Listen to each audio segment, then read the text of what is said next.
Hello,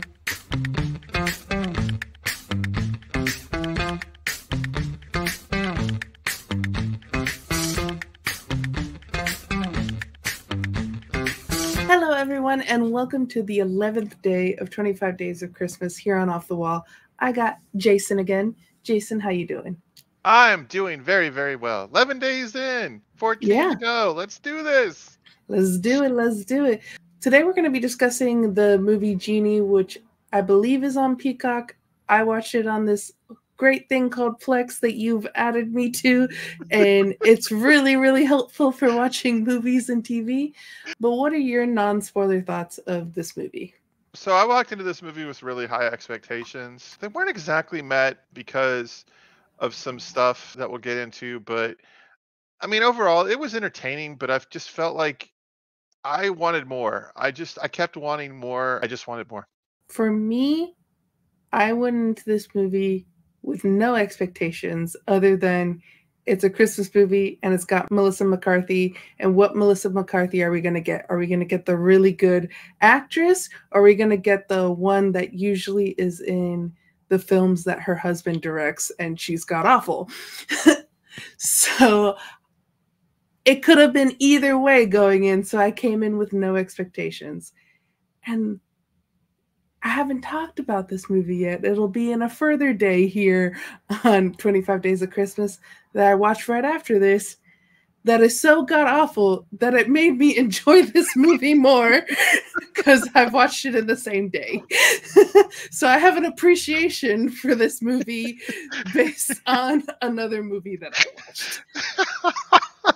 Isn't that always the case with these movies? Yes, it is.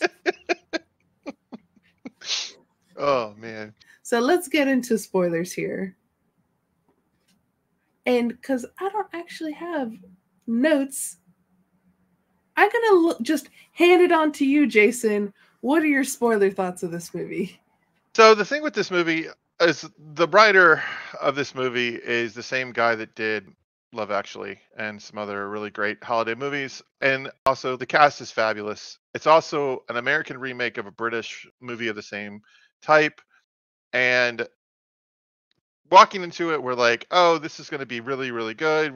Walking this movie, we thought it was going to be similar to like as good or on the level good as the Ryan Reynolds, Will Ferrell movie from last year. And unfortunately, when we started watching this, certain parts and certain characters are really, really well done. The wife character in the movie is so poorly written, it took me out of the movie and drove me nuts because she's anti the guy from the very beginning. And then at the end, they pull in time travel, which undoes everything, which again took me out of it because wait a second, all the character development to like redo the house and make him better, they basically undo by doing time travel. And this is the tricky stuff with time travel. Is it the Back to the Future time travel type, or are we going with the like Infinity War, sticks to science type time travel? You get to a point where, man, just no, like just edit it, write it a little bit more, write it a little bit stronger, put a little bit more time into a couple of characters, have some more plot development into the family dynamic before the movie really kicks into high gear, and then we could understand some of the choices that are made that make more sense. Because the wife to me just made absolutely no sense because she basically like kicks him to the curb and then all of a sudden she's like, oh, you're great. And it's just like, what? It didn't work for me. To me, the wife didn't bother me because it's assumed that this is an established behavior for him, that he overworks, he's at work all the time, he's missed important things. We get the text message goes first Thanksgiving, now this. So it's something that's been weighing on the wife's mind, is the father not being present. And she says the line at the beginning of the movie goes, I can have you doing this to me, but you doing this to our daughter is where I have a problem with it. So you can see an established pattern of behavior that makes her leave him. So to me, I didn't have an issue, and she's really not in this movie a lot. So to be a Keiko, I hate this character because she's not there. it's the I mean, honest that's a good truth. point. That's a good point. That's a really good point. Like if a character does only have 2 seconds of screen time, it's not a lot. You can't really say like I hate this Yeah. character because they're only in it for like 2 seconds. So I I mean, totally she's get it. not Allie. Yes, that is true. But I will have to say this: Alan Cummings is a fantastical villain. I love him as the boss, who's just like he's such a douchebag. He has Mhm. 2 minutes of screen time, but I swear to God, it's so great. But Melissa McCarthy, you have to this movie. Oh, she's so good. She's so funny in this movie. Her love of pizza in this movie is just one of the things that cracks me up. And I Mhm. love her chemistry with Mark Maron. She makes the movie. Yeah, But she like, definitely does. And with her, you're getting this fish out of water because she's from over 2,000 years ago. She's a genie in the lamp, except for it's a little box instead of a lamp this time. And her experiencing life and having the joy of life, you really get the spirit of Christmas with her because she's having so much joy during this season by seeing a Tom Cruise Mission Impossible movie, which she even puts that her name is Cruise, not UZSE like Tom. And I love all of the new rules with genies. It's not just 3 wishes, it's unlimited wishes. Oh, we can't do time travel. Oh, that's just something we say because it's so dangerous. And to speak to the time travel thing, before that happened, we have the shitty boss. He wishes for his entire wealth to be donated to charity. And then we go back in time and I was like, "Wait, does he get his money back?" yep. Cuz See, I that's want the all thing. his money to be Right. gone. Right, and that's the thing. That's the thing with the time travel part. What about those kids that were staying in the park? Did they still get those gifts? I don't think it was necessary because he could have shown like, "Hey, I'm making an effort. I've quit my job. I'm making an effort," and then you could have just gone from there. And I thought that that's Yeah, where this movie was going. And when yeah, they introduced the time travel, I go, okay. And he does all the right things that he's learned throughout the movie, but it was weird. yeah. My favorite thing was the whole messy jersey I and thought she would Mona get a kick out of that Lisa. one. I immediately noticed the messy jersey at the beginning of the movie. I was like, oh, look, messy. And I thought nothing was going to come of this. And boy, was I wrong. The wife doesn't like that being up, which I mean, leave her if she's not going I to know, want a right? messy jersey on Right? the wall. And he changes out. He goes, I wish I had the Mona Lisa. And it's swapped out with the Mona Lisa. And so the messy jersey is now in the Louvre, which probably better. I mean, come on. Because all I hear about the Mona Lisa is that it's smaller Yep, than you would think. yep. And then even there in the house, I was like, I think this is actually the real one is smaller than what is posted in this house. The fire that happens, she puts a fireplace in his room, and With then no he chimney. wishes for her to have a good night watching a Tom Cruise movie at the movie theater at an AMC product placement. Product placement. And the apartment almost burns down. The cops show up. They see that the Mona Lisa's there, and he's about to get arrested and extradited to France. And that whole scene was really funny. And I was enjoying myself. And for most of this movie, I was enjoying myself. And I can forgive it for the time travel thing at the end, but that really does put a wrinkle in the very end of this movie. Yeah, I honestly feel like this movie to me could have been like an easily like a 2.5 to a 3 stars for me. But I feel like because of the time travel element, it drops down to a 2 because I feel like the time travel element undoes some of the emotional beats that were present in the movie. And the date that she gives, it looks like a phone number at first. And then I realized, okay, so it's European time, aka military time, as in the time of day. But it's American date format because it's 12/13, not 13/12. So what are we doing here with that? Right? That was a little quick thing that I noticed going, are we European? Because he is English, even though his wife is American.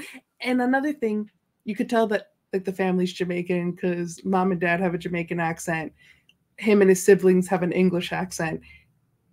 And then him and his sister are both married to Americans. So I was like, how did they end up in America? I want this movie. I want this backstory. You bring up the family because so I want to talk about it for a second. So they have that scene where the family comes over, and you have the guy in a Harvard shirt. You have an SNL cameo because I can't never can pronounce her name, so I'm not even going to try. But she comes in, and was expecting her character to be a lot better than it was, but then her husband's like terrible, and they actually literally send the Yeah. husband to hell, and like, and then I wish you'd go to hell. oh, Well, hey, he deserved it after what his oh, wish was. His wish totally, was that he she wished for wouldn't golf talk. clubs and for his wife to shut up. Right. And to me, I'm like, get rid of that white man. You should not be married to that white man. Do better. Right, and I was expecting her to change him out, get like a Chris Hemsworth or like one of those type Yeah. cameos where it was just like you change him into somebody else I wish I was instead of like, married to this. yeah, this guy. So and it's like John Legend or like one of those type deals. Some positives of the movie. I really enjoyed the music selection in this movie. It was a lot of fun. Straight from the opening song all the way to the end, I Wish by Skee-Lo. I wish I was a little bit taller. I wish I was a baller. And I was like, yes, this is the perfect song to end this with the end credits. I'm not gonna lie, I had that song in my head for days after I watched this. And then Luis Guzman as a cop, he was perfect. I loved it. That was a great cameo. As we mentioned, Melissa McCarthy was great as Flora, was that her name? As the genie? Yeah, I think so, yeah. And I just enjoyed, she and him had a lot of great chemistry. The daughter was cute. So there was a lot of positives. What would you say are your positives? Because we've talked a few negatives. Melissa McCarthy is an absolute stand-up, and like pretty much every scene she was in, she kind of stood out. I loved the I Could Do Romance. I just loved their comedic timing with each other because you got a little bit of Ghostbusters, Melissa McCarthy, but you also got like it was dialed back just to teach just a little bit where it didn't go way over the top. It was Extremely, more like Heat, Melissa yeah, McCarthy, yeah. that we got. Yeah, there we go. But again, it was just enough. She was allowed to like go nuts, but just dialed back enough where it was just not too crazy. The carpet ride scene was really fun. I thought it was just really great. That scene where you're building him up as being this person who genuinely cares about every single person around him. Like that scene where they're sitting in front of the kids going to go see Santa. That was pure That was Christmas pure joy. Christmas. Yeah, it was pure Christmas joy, and I just absolutely, yeah, I was all for that aspect. Overall, I think this movie is really good. I think it would have been stronger if they had just left the time travel part out. Mm-hmm. And I love that we got a movie where the person gets unlimited wishes, and a majority of his wishes are to help other people. Yes. And to do good for other people. Where a lot of times when you have a movie like this and someone gets unlimited wishes or gets 3 wishes or a wish, they're usually doing it for very selfish reasons. Yeah. Obviously, his first wishes were, I wish my wife and daughter loved me, and that's not a wish you could do. So that one was a little selfish. But right after that, it was, let's give these kids joy. Let's bring joy to my child. Let's bring joy to my wife. Let's bring joy to my community. So this was a very selfless guy, and it was nice to see just a good person get this power.